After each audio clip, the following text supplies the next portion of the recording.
สบายดีสบายดีตอนสวยได้เวลากินข้าวสวยแล้วเด้อทุกคนเด้อมากินข้าวนำดีละหมนเด้อมื้อนี้ก็สิมีต้มไข่เนาะมีข้าวกล้องเหมือนเดิมแล้วก็มีซุปผักแล้วก็มีต้มไข่แล้วก็มีแกงมะอึหรือว่าฟักทองใส่กระดูกหมูแล้วก็ใส่เห็ดเนาะเห็ดก็สิประมาณนี้แหละเด้อข้าวเช้าข้าวสวยข้าวแลงเหมือนเดิมเด้อทุกคนคาบเดียวเนาะกินข้าวคาบเดียวมันก็สิค่อยก็สิกินหลายนิดหน่อยหนึงเนาะเพราะว่ากินหมดมื้ออยู่หมดมื้อเลยมากินน้ำกันเฮ็ดแกงกันเนาะ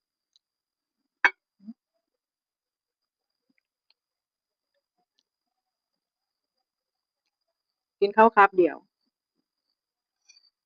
ตอนแรกกันถ้าหิวแท้ๆก็มีผักก็กินผักมีมังกรก็กินมังกรแล้วก็แล้วเนาะถ้าบ่หิวเราก็บ่ต้องกิน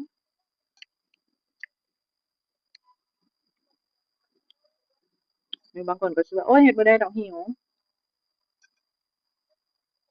ก็บ่เป็นหยัง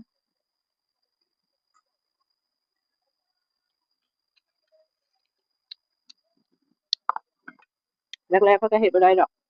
เขาก็ฝึกตนเอง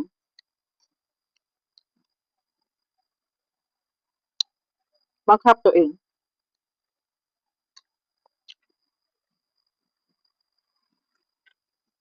เราต้องเฮ็ดให้ได้นะ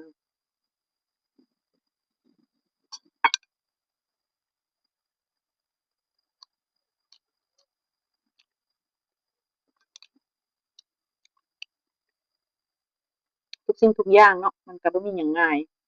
ก็บ่มีหยังยากกินไข่แดงหน่อยหนึ่งก็กินแต่ไข่ขาว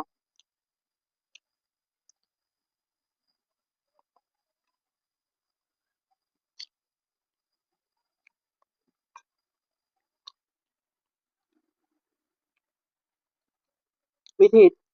ลดเนาะก็ตื่นเช้ามาก็อึลงไปน้ำจ๊อกหนึ่ง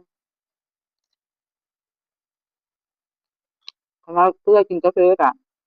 กินกาแฟจ๊อกหนึ่งกาแฟดำเนาะแล้วก็ออกกำลังกายไปนั่นน่ะค่อยใช้มือ ออกกำลังกายจนฮอดอย่างน้อย30 นาทีหรือว่าชั่วโมงหนึ่งออกกำลังกายเร็วๆก็เห็ดนั่นเห็ดนี่จนฮอดเที่ยงเราจะมาหากินข้าว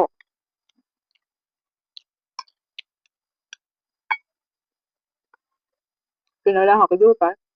กินน้ำไปน้ำนี่ก็ให้กินให้มันได้2 ลิตรอืมแล้วก็หั่นบ่อันแล้วเราก็ใส่จอกนับเอา8 จอก8 จอกใหญ่เหยาวเลยจนฮอดค่ำจนฮอด4 โมง5 โมงแต่ถ้าใครอดบ่ได้ก็4 โมง5 โมงก็กินข้าวเหลืองถ้าอดได้ก็ไม่ต้องกินกินเป็นพวกผักน้ำมังกรมักสิดาแล้วก็ มักชมพู่หรือว่าบ้านเขาเอิ้นมักเขียงนะถ้าผู้ใดมีก็กินเนาะแอปเปิ้ลเขียว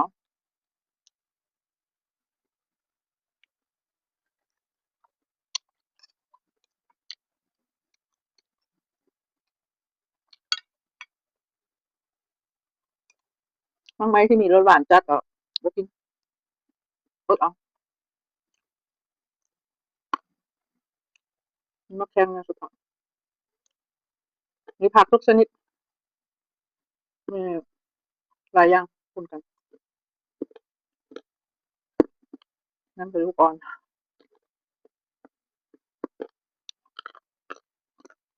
เชื่อได้ทุกคนลูกอ่อน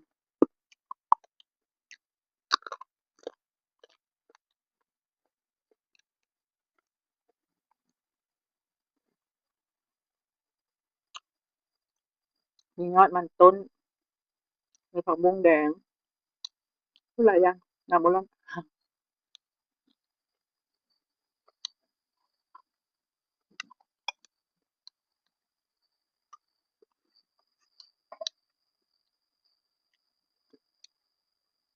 บ่มีหยังที่เราเฮ็ดบ่ได้เนาะ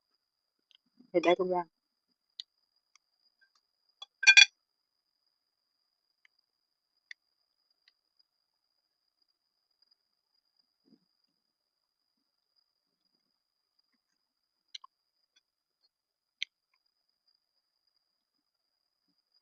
ไข่ก็มีโปรตีนหลาย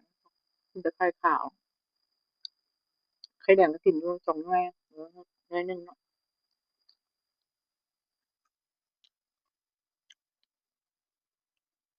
ไปเด้อทุกคนขอกินก่อนขอบใจทุกคนที่รับชมสบายดี